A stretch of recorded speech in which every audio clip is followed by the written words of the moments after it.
Freud explica. A gente ouve essa frase o tempo todo, né? Pra tudo. Demais. Virou quase um ditado popular. Mas, assim, vamos ser sinceros. O que, de fato, ele explica?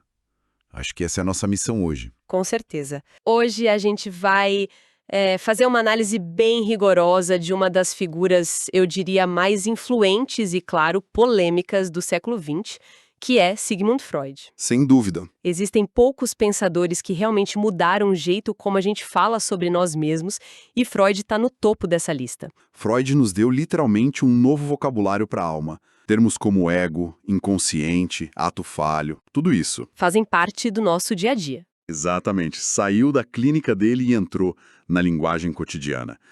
O nosso objetivo aqui não é só contar a vida dele, mas investigar de onde vieram as ideias, como ele criou um método praticamente do zero e por que, mais de 80 anos depois, ainda discutimos tanto sobre ele. É uma ótima forma de colocar a questão.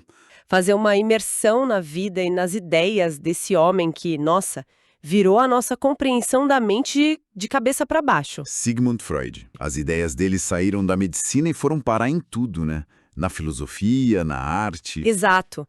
Mudou até o jeito como a gente fala sobre sentimentos. A nossa missão, então, é rastrear essa jornada intelectual, com base nos registros históricos e na obra dele, para entender como um médico neurologista de Viena conseguiu virar um mapa da mente moderna. Perfeito.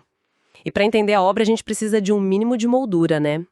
Freud nasceu em 1856, em Freiberg, no antigo Império Austríaco. Isso, numa família judaica, mas com uma educação bem aberta, muito influenciada pelo iluminismo. E logo cedo ele se muda para Viena, que se torna o grande palco da vida e do trabalho dele. E Viena, naquela época, era o centro cultural e intelectual do mundo. Isso foi fundamental. Ele se forma em medicina, um cara super estudioso, fascinado por neurologia. E as fontes destacam muito uma influência, a de Charles Darwin. Ah, total. A ideia de que o ser humano é, no fundo, um animal, movido por forças biológicas. E isso é uma sementinha que vai florescer em toda a teoria freudiana. O que eu acho mais curioso é que, para um homem com ideias tão revolucionárias, a vida pessoal dele, segundo os registros, era surpreendentemente estável. Exatamente. Casado a vida inteira com Martha Bernays, pai de 6 filhos, ele morou no mesmo apartamento por mais de 40 anos.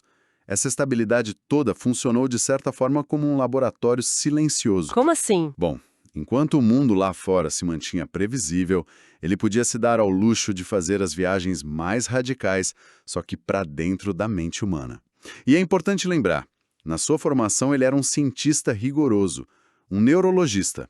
Ele não era um filósofo de poltrona, ele partiu da biologia, da medicina. E essa base científica que você mencionou é fundamental, né? Totalmente. Nunca o abandonou, mesmo quando ele começou a explorar uns territórios, digamos, bem menos concretos. E tem uma história dessa época que eu acho fantástica. A das enguias. Essa mesma. Que antes de decifrar a mente humana, ele foi tentar decifrar enguias. É verdade. Ele dissecou centenas delas procurando os testículos dos machos, que na época eram um mistério. Nossa, que específico! É inusitado, mas diz muito sobre ele. Mostra essa obstinação, sabe? Essa pulsão de pesquisador que queria ir até o fundo do mistério. E ele resolveu o enigma? Não resolveu. Mas esse trabalho minucioso com o sistema nervoso foi super importante para a descoberta do neurônio, que veio logo depois. Só que a vida de pesquisador, pelo visto, não pagava bem. Não mesmo. Então ele troca o laboratório pelo consultório, é aí que tudo muda. Então, qual foi a faísca? O que faz um neurologista, de repente, parar de olhar no microscópio e começar a escutar as pessoas? A grande virada, olha, foi uma viagem a Paris. Ele foi estudar com um psiquiatra muito famoso na época, o Jean-Martin Charcot, lá no Hospital Salpêtrière. Charcot era uma celebridade, né? Uma estrela. E ele tratava pacientes com histeria, que era uma condição misteriosa.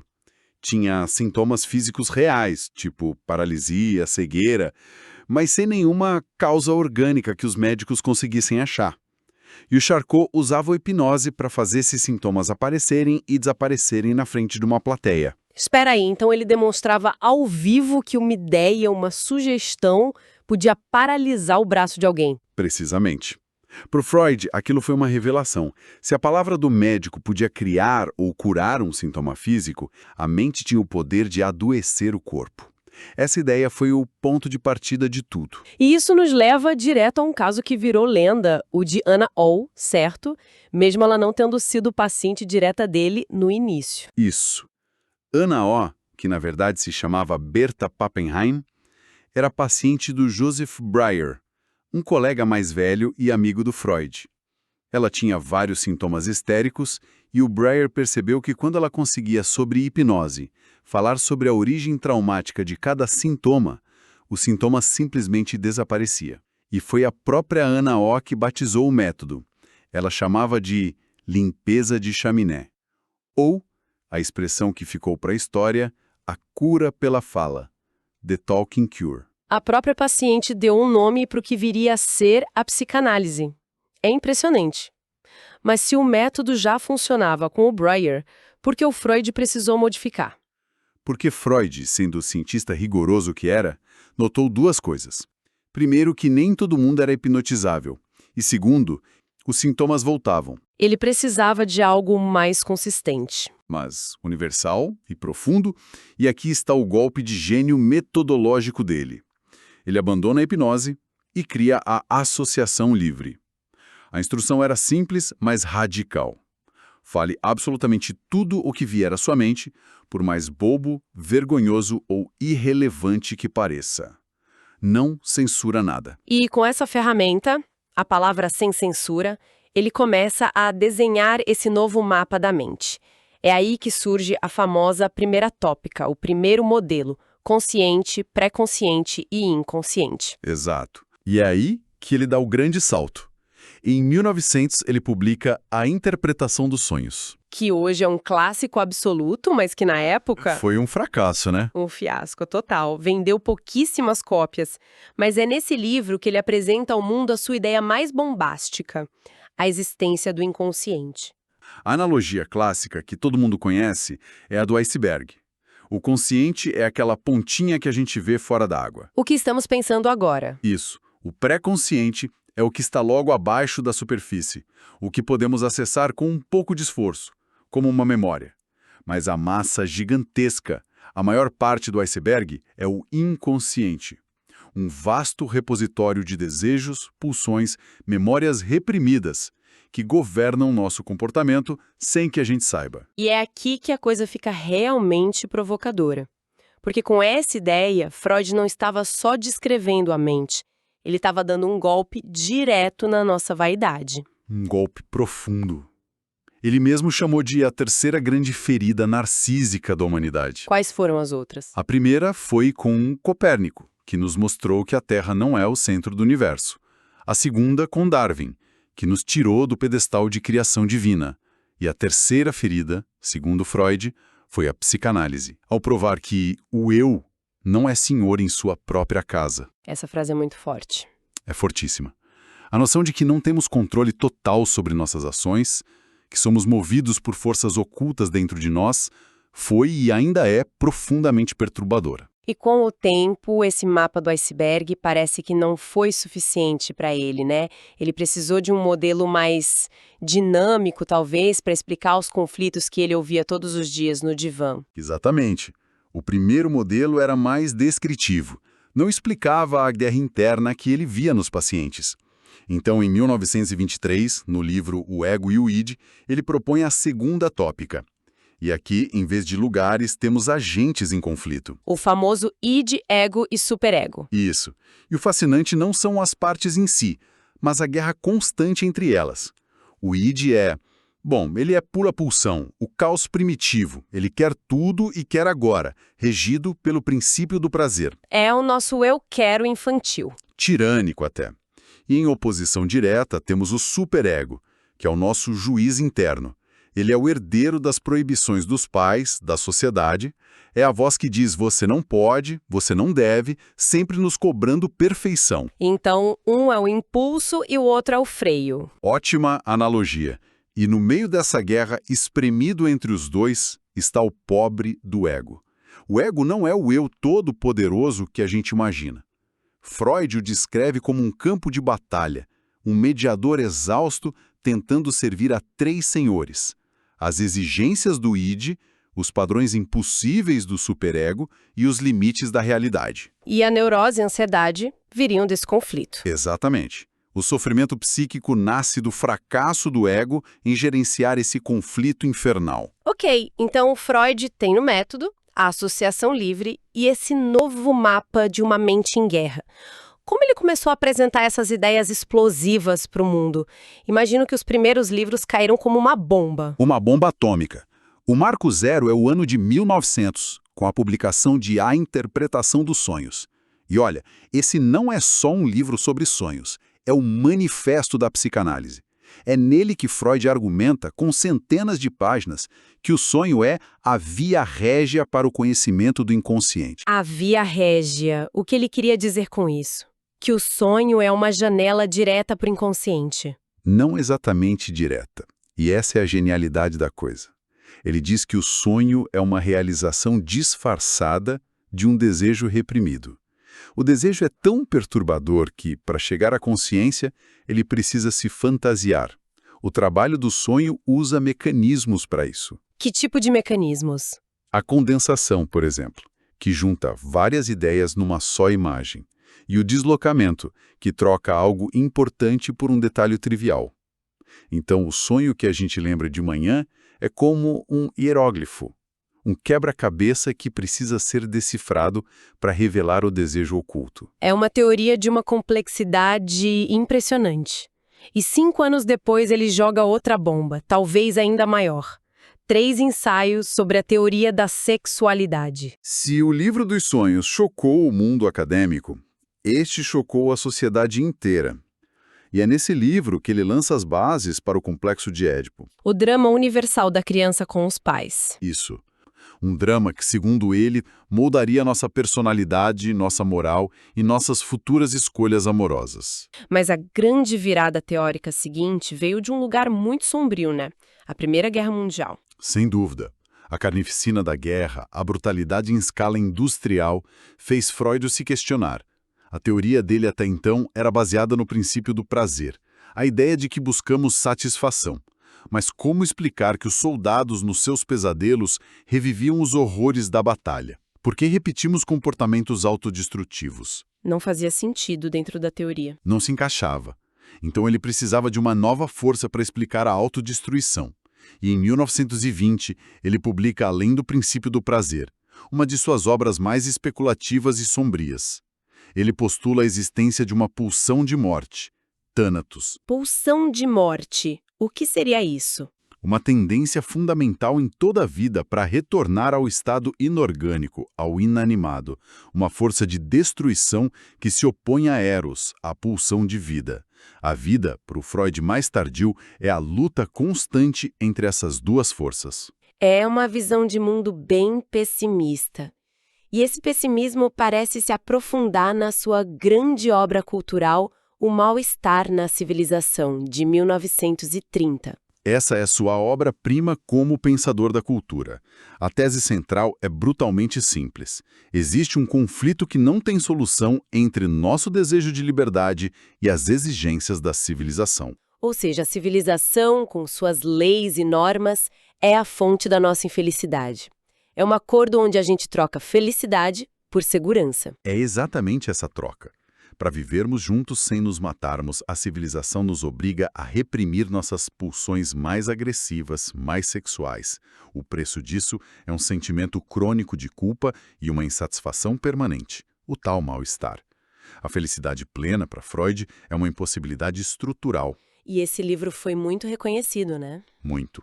Pela qualidade literária e profundidade, ele ganhou o Prêmio Goethe, um dos maiores prêmios literários da Europa. Enquanto ele escrevia sobre o mal-estar na civilização, a própria civilização se voltava contra ele de forma brutal. Sim. Com a ascensão do nazismo. Sim.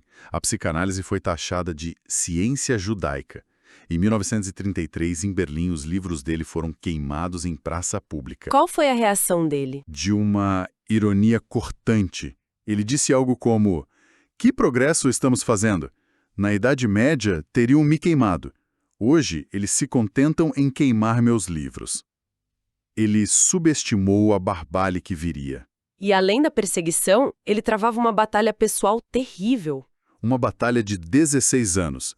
Desde 1923, ele lutava contra um câncer agressivo na mandíbula, por causa do vício em charutos. Passou por mais de 30 cirurgias. É inacreditável pensar que ele reescrevia a teoria da mente enquanto lidava com uma dor excruciante, com uma prótese enorme que dificultava a fala. E ele nunca parou de trabalhar. A resiliência dele era algo fora do comum. E no final, ele precisou fugir de Viena. Sim. Em 1938, a Alemanha anexa a Áustria. A Gestapo invadiu o apartamento dele e interrogou a filha, Anna. A fuga só foi possível pela intervenção de amigos influentes, como a princesa Marie Bonaparte, que literalmente comprou a liberdade dele dos nazistas. Ele chegou a Londres como refugiado. E lá ele viveu seu último ano. Em setembro de 1939, exausto pela dor, ele pediu ao médico uma injeção letal de morfina para acabar com o sofrimento. E nesse momento de fim, a continuidade do legado dele se torna crucial.